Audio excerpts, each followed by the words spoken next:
Today is day 16 and I am feeling so much better.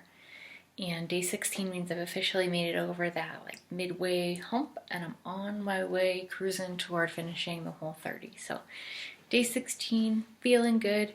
Today I talked with a coworker at length about what I'm doing. She had a lot of questions about the Whole30 and what does it include and what does it not include.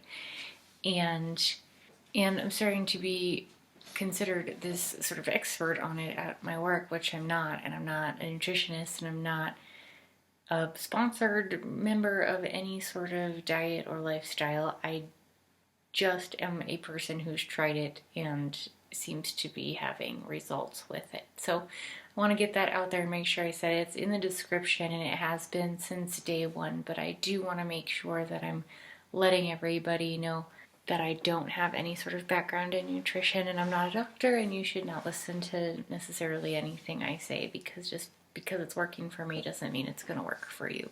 But I can tell you, breakfast soup, what was I thinking? Never again, never. If we make it through this week eating soup for breakfast every day, I will never choose to put myself through that hell again.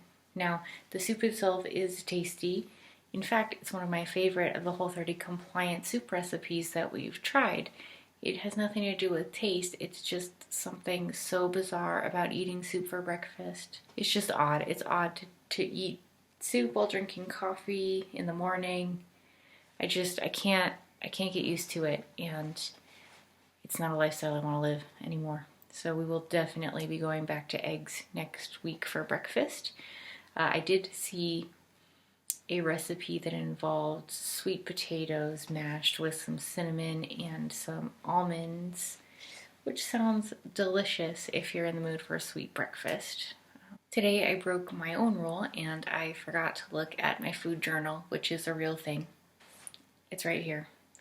I use this to keep track of everything I am eating and plan to eat and I'm going to eat and need to buy and need to use in order to cook the things that I'm going to eat, and it all lives in here. And I did not check it this morning and I forgot to make chili, which was supposed to go in the crock pot so I could be enjoying it right now. So that didn't happen. And now I am feverishly defrosting chicken so that I can make the zoodles and chicken dinner that I was planning for tomorrow. So make sure you have that backup plan, even if you prep like I do well in advance and you think you have all of your I's dotted and your T's crossed. Still have a backup Whole30 meal that you can make easily, or a backup Whole30 plan that you can enact easily. Another thing I do, not only do we keep track, I also make sure that not only is it color coded, but I also code it to make sure that I have all of the items that we enjoyed, things that we thought could use some different ingredient that we didn't include the first time, things of that nature. For example, this recipe will only need half an onion, so I can use the other half for this other recipe on a different day. I keep track of all of that here because I will not remember when that day rolls around and I'm actually cooking and I'm not sure what to do. So definitely worth doing. And then when you need to make changes, keep track of those as well. You'll start to see if there's a pattern there. Thursdays are a tough day for us because I go to physical therapy and I go straight from work and I get home pretty late. So Kevin either has to cook dinner or we have to have it prepared in advance in the crock pot. And if anything else pops up on a day like that, then we're throwing in the towel and we're not cooking dinner. It's a day that we have our plan Bs for generally. So that is the best tip I can give you in terms of preparing and keeping track of what you're doing. It also comes in really handy when you're reintroducing, because then you can take a look at what you ate on certain days and kind of backtrack if you're not feeling so good.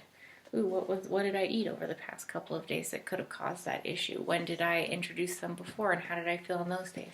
If you're tracking that stuff in one handy place, then you can easily go back and start to recognize patterns and make better decisions based on what you learned from doing the Whole30. Because in the end, the point is to learn and to grow and to improve your diet and lifestyle as a result. So, one tip from me to you: good luck, and I'm looking forward to things getting better and better as I cruise on toward day 20. Tell me about your Whole30 below, and give me a like and subscribe if you want to hear how it goes throughout the entire experience.